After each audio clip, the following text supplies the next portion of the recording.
पहिला मान त्यांनी मिळवलाय आदिवासी समाजाचा पालघर जिल्ह्यामध्ये या ठिकाणी आयएस होण्याचा। आणि त्यांचा आदर्श याच्या पुढे सातत्याने पुढच्या पिढीला फायदा होणार आहे, त्याचं मार्गदर्शन होणार आहे। आणि मी धन्यवाद देतो युवा आदिवासी संघाला की तुम्ही हे मनावर घेऊन आणि हा कार्यक्रम योजला। खरं म्हणजे सगळ्यांचं कर्तव्य होतं, गावकऱ्यांनी त्याचा सत्कार केला, त्या कार्यक्रमाला मी गेलो होतो, त्याची मिरवणूक काढली, सगळं झालं। पण खऱ्या अर्थाने तालुक्याच्या ठिकाणी तुम्ही जो त्यांचा सत्कार केला, सन्मान केला, कारण त्यांनी हे सगळं दिवस बघायला ना फार पावसाळे पाहिजे, खूप मेहनत। खरं म्हणजे याच्या मागे त्यांच्या आई वडिलांना धन्यवाद दिले पाहिजे, त्यांना नसतं बसतो पाहिला।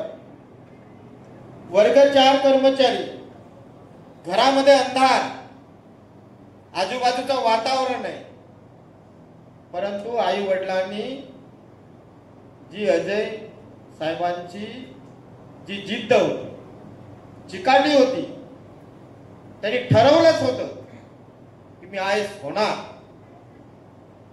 ते आयपीएस झाले, एखाद्याने ती नोकरी स्वीकारली असती, पण नाही, त्यांनी ते ठरवलंच होतं। म्हणून जी जिद्द असते ना, चिकाटी जिद्द ही खूप महत्वाची असते। मला काय व्हायचंय, मी ठरवलं होतं मला आमदार व्हायचं।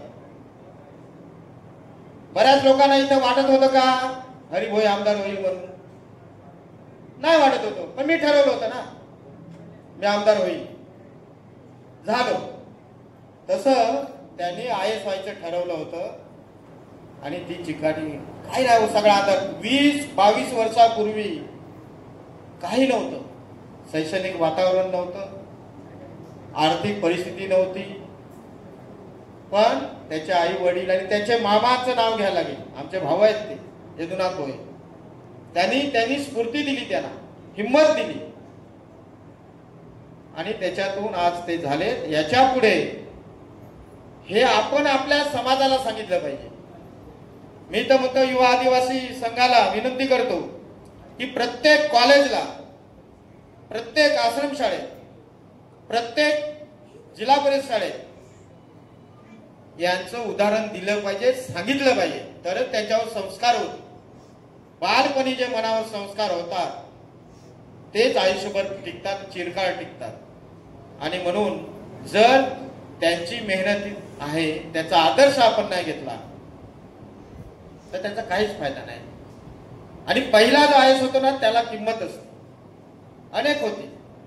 खऱ्या अर्थाने आपले पण समाजाचे बरेच अधिकारी आहेत, ते शहरात राहतात, तिकडे राहतात, आर्थिक परिस्थिती चांगली आहे, त्याची मुलं होतीलच हो, पण एका खेड्या गावामध्ये शैक्षणिक वातावरण नाही, अशा ठिकाणी त्या वातावरणातून जाऊन आयएस होणं ही फार मोठी गोष्ट आहे, फार मोठी हस्ती आहे।